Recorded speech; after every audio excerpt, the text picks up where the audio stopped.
From the moment you boot up BioShock, you can feel the story grab hold of you. A plane crashes at sea, a mysterious lighthouse, a sprawling city beneath the ocean.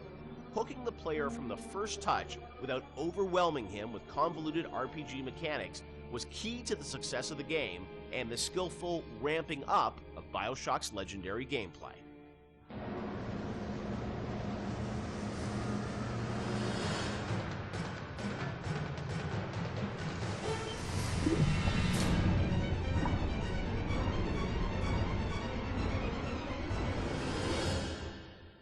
BioShock has an amazing opening sequence that I can't imagine the game without it, with the plane and sort of the crash.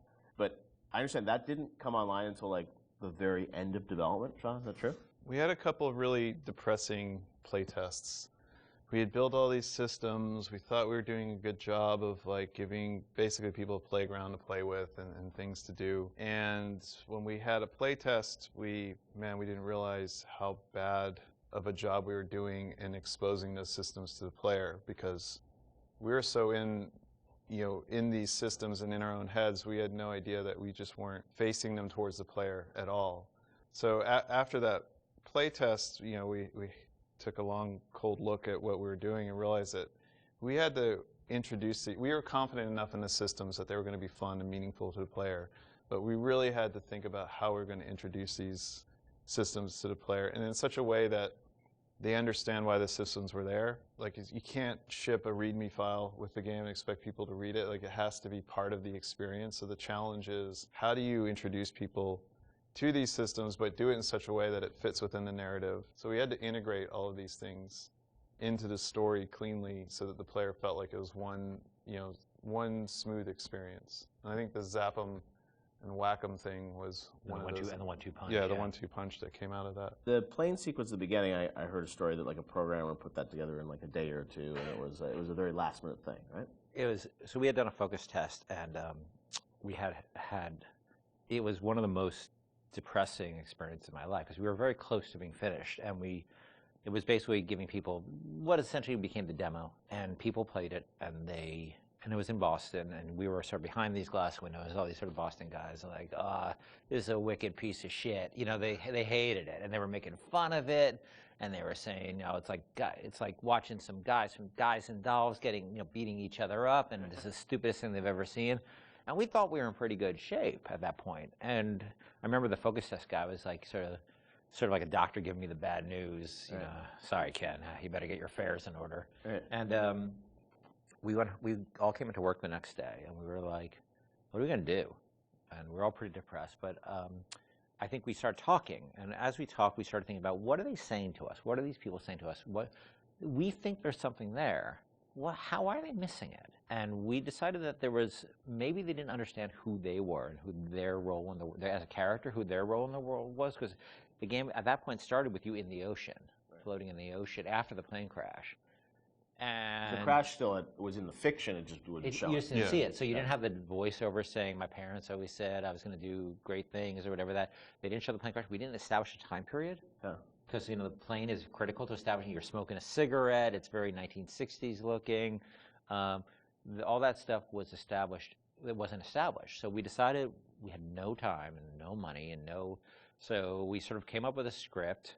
I wrote some lines, a line, I think. Nate, one of our artists, recorded the line. Steven and Sean and those guys got to work on building this very simple sequence, which was relatively simple sequence. And then the plane crash actually happens over the BioShock logo we already had. But we wrote a radio play behind that with, altitude of the crash. And that, I think, set the emotional, and the people screaming in terror on the plane crash, that set the emotional tenor much better and explained who the player was. And all of a sudden, we released, then I think the next real encounter we had was people playing the demo, public encounter, and all of a sudden it was a very different experience. No, I remember even back in the day, I think we did a thing on TV where you kind of talked about it, and it was like that night, and I remember that night, like, people on the forums were just like going nuts.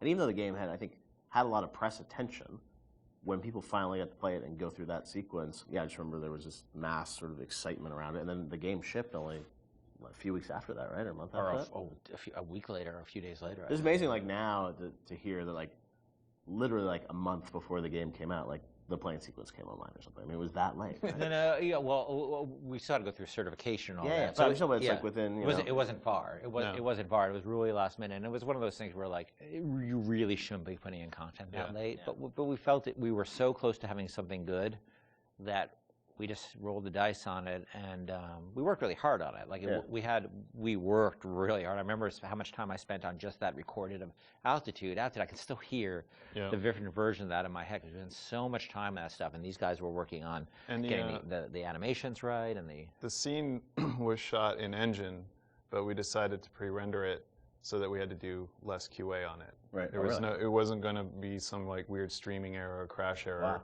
It was just like, we're just going to show the video, yeah. And it's interesting because once you start in the ocean, we had this experience of testing a lot with the water effects and how beautiful Steven's water effects were. People didn't realize they were out of a cutscene at that point. And so they would just sit there and stare, and then they pick up the controller. And they pick up the controller, and all of a sudden they realize they were controlling things. But that, as Sean said, that part of the plane is not actually interactive. It was done in the engine, but we just filmed it. Now, as people were playing through the game and you were testing it, I'm sure there was debate about, when would you introduce these plasmids, what would the ramp be? Did that change at all, sort of as you got towards the end of development, about like, oh, we're going to give people the gun at this point, or it's like we're going to trigger these plasmids at this point? Like, how did that work? So, like, we moved guns around. Like, for instance, there was a big debate about, originally you found a gun in the lighthouse, a pistol in the lighthouse. Oh, at the very right beginning. there, yeah. And because it's a shooter, right? Like, what the hell? And we had a lot of debates about it, and I feel that it was important that we didn't do that because the fact that you sort of go through a lot of the experience without having the distraction of a gun is important to getting you immersed in the world. Because when you have all you have is a hammer, everything looks like a nail, right? But you don't have the hammer, so you just sort of had to take in the world and have that feeling of fear. And like, I know when you saw that splicer bounding around on the ceiling, that you couldn't do anything about it, and that had even though that's those are those moments, right? Like I remember when I played Unreal for the first time, where it's like you're trapped and there's a monster and you can't do it, and the lights go out. It's like that's the moment with the splicer where you're like, I want to do something but I can't, and that evokes an emotion.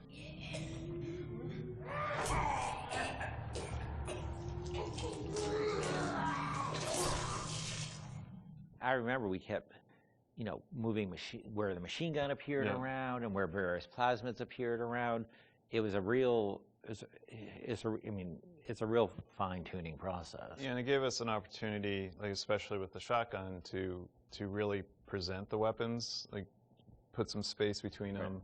It's a moment when you finally. Yeah, I think. Yeah, we get the shotgun Paul sequence. Paul Hellquist was he put the sequence together for the when you see the shotgun laying in the pool of light. Like every game developer knows what that means. The minute you pick that thing up, something's going to happen, but.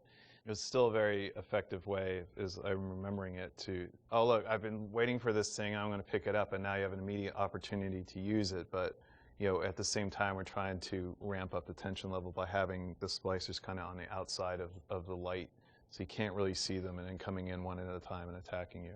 Yeah. And we had very few tools to really control how those splicers acted. So how they were set up and how the environment was lit was really important. There's even other things like when you get the TK plasmid, I don't think we had a lot of physical space and opportunity and time to really present that, so we came up with the narrative that, it was the doctor's office and he used TK to practice tennis.